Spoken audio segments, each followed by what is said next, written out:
Good morning, everybody. We're live here from the birdhouse. We are in the early days of October, and that means there are some different birds flowing through the area. So we'll give you an update on some of the things you should look for in your backyard and things that you can look forward to as the season goes on. As always, we love to know who's on. If you're on, you can just say hi in the comments, or if you have any questions, you can throw those in there too. And we love to know what kind of things you're seeing. So especially as it's getting a little bit cooler in general, although it's going to be a really hot week here in Rochester at least. But as the evenings start to cool, especially, we'll start to see maybe more activity at feeders and things like that. So we always love to know what kind of things you guys are seeing. So let's get started on the update here. First, I've been hearing Carolina wrens singing like crazy. In my backyard, there was one just singing and singing and singing its heart out this morning. So even though the birds are migrating through, it's not mating season or anything like that, you might still hear birds calling like the Carolina wren, who are very, very vocal. They'll be here all winter long coming to feeders. You might hear things like cardinals singing and practicing their songs. So the birds are still, some of them are still singing, even though we're not in mating season. And there are some birds that are still flowing through that are on their way south. I was out walking around the river yesterday, saw a bunch of great egret. They're still around. So if you're by any kind of waterways where you typically see things like great blue heron or green heron, keep an eye out for the great egret, because there are still quite a few of them hanging around also. Hummingbirds. People are still reporting some hummingbirds. Orioles seem to be really gone for the season. Haven't heard many reports of them over the past 2-ish weeks or so, but hummingbirds here and there people are still reporting, and there'll be scattered reports of them throughout the month. But in general, if you haven't seen hummingbirds in the past couple weeks, it's probably safe to take your feeders down, especially if you have blooming plants and things like that, nectar producing blooming plants in your yard that the hummingbirds can drink from. It's probably safe to take your feeders down, but play it by ear. If you've been seeing a little bit of activity here and there, I would keep the feeder up, because people do have scattered reports throughout October. So a little bit of hummingbird activity, but in general, they are on their way back down south to Mexico and Central America. Some things to look out for, though, at your feeders in October: sparrows. There's a lot of the sparrow activity. We'll start to see dark-eyed juncos coming back to the area. In general, we don't have these in the spring and summer months, but you can find them all winter long here, especially underneath feeders. These are these gray birds here with the white belly and the little pink bill. So they'll be making their way back here for the winter. This is south for them. They go further up north to breed in the spring, and they're on their way back. So keep an eye out for those. They'll be back soon. And we'll start to get our first reports this month of American tree sparrow, another winter bird coming back to the area. So keep an eye out for them under your feeders. They've got that chestnut cap on the top of their head. They're larger than a chipping sparrow, which also has that kind of chestnut cap on the top of their head. And then the stripe that goes through their eye is not going to be black like a chipping sparrow, but it's brown. And they also have what's called a bicolored bill, where the top is black and the bottom is yellow. So those are some different ways you can identify them, but they'll be on their way back this month as well. Swamp sparrow too, especially if you're by water, if you're by a marsh or a pond, anything with cattails. Keep an eye out for swamp sparrow. They have that really grayish colored face. So they'll be around. And sometimes these sparrows form these bigger mixed flocks too, where you might see a whole bunch of different species all together at once. Field sparrow are still around. Like their name suggests, they like tall grasses, fields, meadows. So they can be quite vocal also, but they're still hanging around, and they're going further south in general for the winter. And white-crowned sparrow, this is one you're pretty likely to see at your feeders if you keep your feeders full. They are fairly large, so you tend to see them on the ground. But if you have a platform feeder or something with a lot of perching room, you might get them at your feeder also. They'll eat sunflower seeds and millet and safflower, and they're quite large. They're overall very gray, and then they've got that white, black and white striping on the top of their head. So keep an eye out for them because they're going to be flowing through, as well as white-throated sparrow. And usually if you see one, you're likely to see the other in general. White-throated sparrow have that white patch on their throat, and they've got the little yellow patch right between their eye and their bill. So both of these, the white-throated sparrow and the white-crowned sparrow, are pretty common in backyards. So keep your eye out for those. And then song sparrow too. Song sparrow, you might not normally get them in your backyard, but now when they're migrating through, every once in a while you'll see them in the winter here, but they're more common in the spring and summer. So they're flowing through the area in some bigger numbers right now. So keep an eye out for song sparrow. And then finally fox sparrow, which are quite a bit larger. So you're going to see these guys usually on the ground. They are very reddish in coloration. So they're kind of like an orangish red, and then they've got a lot of gray on their face, and they're quite large too, and they've got kind of a pot belly type of look. So I've seen a couple of these guys in my yard in general, not this year yet, but so not a super common backyard bird, but you might see any of these passing through this time of the year. So keep an eye out for sparrows. It's definitely sparrow time. And hopefully we'll be getting reports of evening grosbeaks again this year. And these guys come to feeders. They're in the same family as cardinals. They've got that big bill like the cardinals do. You can kind of see that family resemblance. So they'll come to the same kind of feeders that cardinals will. So anything that's open, like a platform or a tray or a hopper feeder, or possibly even tube feeders if the perches are large enough. And they like sunflower seeds. They like striped sunflower, sunflower hearts, safflower. Any of those are great for evening grosbeaks, which tend to be a winter bird here. So we'll keep you updated if there's any sightings of evening grosbeaks, of pine grosbeaks, of crossbills, anything like that. So we will keep you updated as the season goes on. Warblers are kind of on their way out, although you guys have sent in a couple pictures of some warblers as of late. But what's kind of going to take their place, being about the same size and shapes and kind of habits as far as bouncing around in the trees and shrubs, are the kinglets. And we have the ruby crown kinglet and the golden crown kinglet. And so both of these will be more common this month also. It can be hard to identify them sometimes if they don't have that coloration flared out, especially the ruby crown kinglet. It's kind of nondescript. It's just kind of an olive color, and it has not a full eye ring. It has what's called a partial eye ring. It almost looks like two parentheses surrounding its eye. Has some yellowish coloration on its wing. They'll be around more, as well as the golden crown kinglet. So keep an eye out for them. And then wrens. I mentioned Carolina wren earlier. And in the spring and summer, we've got Carolina wren, the house wrens. We've got marsh wrens. And in the winter months, we get what are called winter wrens. And so these guys will start to flow into the area too. They're quite small, but they've got that wren posture with that round body and that tail that sticks up in the air. So keep an eye out for them too, especially if you've got brush piles or under your shrubs and things in your yard. You might just happen upon some winter wren. The thrushes, hermit thrush, they will be around also.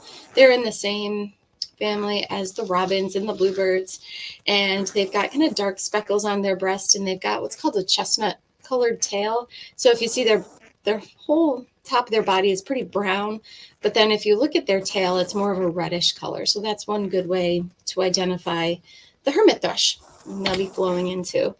And if you see geese flying in formation in the skies, most likely they're going to be the Canada goose. But there's also snow geese that will pass through, and they're all white with the black tips on their wings. So keep an eye out for snow geese. You might see them also. As we get towards the end of October, so towards the end of the month, we'll start to see other birds start to flow in, like short-eared owls. They are a real big hit for people to go look for in the winter months around fields. They'll fly around dusk, and they'll hunt, and they make these barking sounds, so they're pretty cool to go look for. So short-eared owls will be making their way back here later on in the month. Same as shrikes. We have what's called the northern shrike, and they will start to be seen later on this month. And some of the more northern birds of prey, like the rough-legged hawk, will be coming back down this way towards the end of the month. You guys have been out there birding and sending in some photos. So here's some of your photos you guys have submitted. You can always submit photos to our Facebook or Instagram, or you can email them over to us at info@thebirdhouseny.com.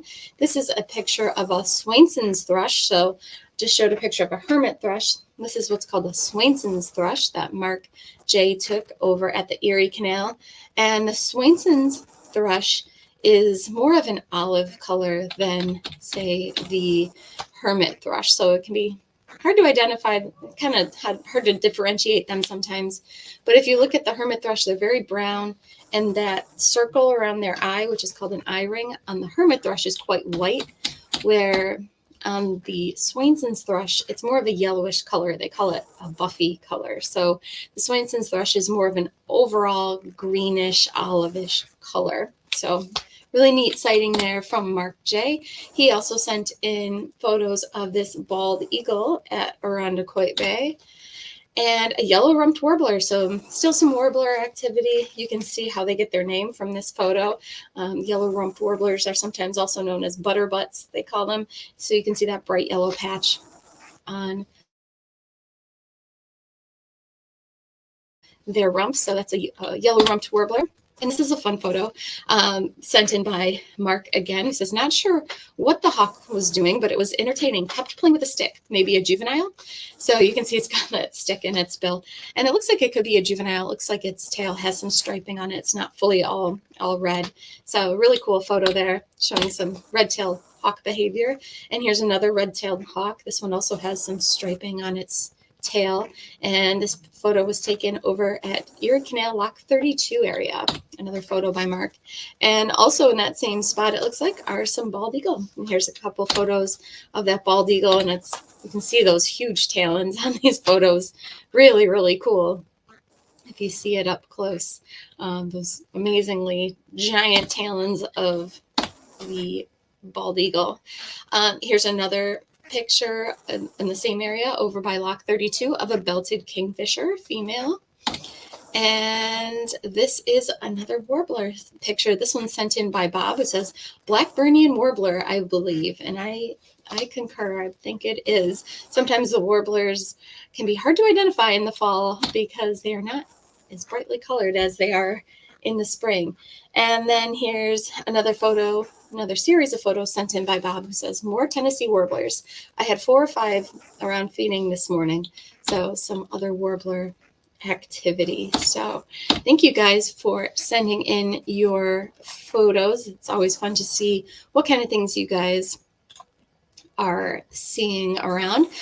Some of you guys have comments here as well. King Joffrey says song sparrow's call is enigmatic. Yes, it's they can be pretty fun to listen to. Let's see, where's the song sparrow? Here it is. Oh, it looks like it's singing right there. They are known to sing and sing and sing over and over and over again, which is pretty fun to listen to. They're more silent now that it's the fall, but you still might come across them singing on a nice day if it's nice and sunny out. Stephanie is on, and she says, good morning. She says, I'm happy to report far fewer starlings this week. That is awesome.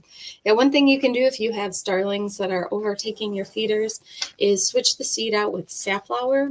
The starlings don't really like that, but yeah, the starlings can form really, really big flocks, and they can go through a lot of birdseed, that is for sure. Duster is on and says, good morning. Good morning, Duster. And she's got some comments on the different birds, and she says they look tiny. I think probably talking about that winter wren, which is very, very small. Here it is right here. They are pretty small. Stephanie says, I've never seen an owl in the wild. What are good types of places to look for them? So that's a really good question, and it varies on the season. If you're looking for short-eared owl, as we get into the winter months, wide open fields are great places. Owl Woods out at Braddock Bay is a great place during migration, as far as spring migration in March. End of March through mid-April or so. They're known to have a lot of saw-whet owls out there and long-eared owls. And then spending just any time out in the woods, you might hear screech owls and barred owls and great horned owls at dusk. calling. So they can be hard to see. Usually I hear them before I see them, but the great horned owls, the barred owls, screech owls, they're scattered all over the place. So there's different places you can go to see the owls. It's kind of a mixed bag. Duster says, thank you, Mark. Yeah, Mark sends in a lot of photos. Thank you very much, Mark. Ed is on, and he says, we're hearing the Carolina Wren's beautiful songs around the neighborhood a lot, but we're not seeing them at the feeders yet. They seem to come to the feeders more in the winter. Garter snakes are enjoying the sun and heat in the driveway. Have to watch for them when we drive out. All right. So, yeah, it's still warm enough to have some of the reptiles and amphibians out. They'll be going into hibernation soon, actually. But it's great to hear that you're still seeing some of those. And I'm right there with you with the Carolina Wren. I can hear them all the time, but I rarely see them. And if I see them, they're not at the feeder. They're just kind of hanging around in the trees. Stephanie's asking, is now the time to clean out birdhouses? Fantastic question. It is. Now is a perfect time to clean out birdhouses. You probably don't have anything nesting in them anymore. If you do, it might be some sparrows or something that are kind of rounding out the season, if you will. But yeah, now is a great time to clean out those houses. Once the young have fledged, so once they've left that house, you can always pull out the nesting material and clean it. And now is a perfect time to do that for the fall. You can always clean them out physically, clean out all the nest and all the debris and everything. And then there's different sprays you can use if it's sometimes they can be a little messy inside. We have some spray here it's all natural enzymes. That's what I use in mine. I just spray it down a little bit, and it just breaks down some of those droppings or the other gunk that might be in the house. You can always use white vinegar is another thing, or bleach. If you use bleach, you want to make sure to dilute it and use a solution that is 1 part bleach to 9 or 10 parts water. You can spray that down. Just let it air it out nice. And yeah, you'll be good for the next season. You'll be all ready for the spring. Let's see. Duster's got some comments here about the different birds. And she says, I actually saw owls in the Arizona desert in a cactus. Oh, very cool.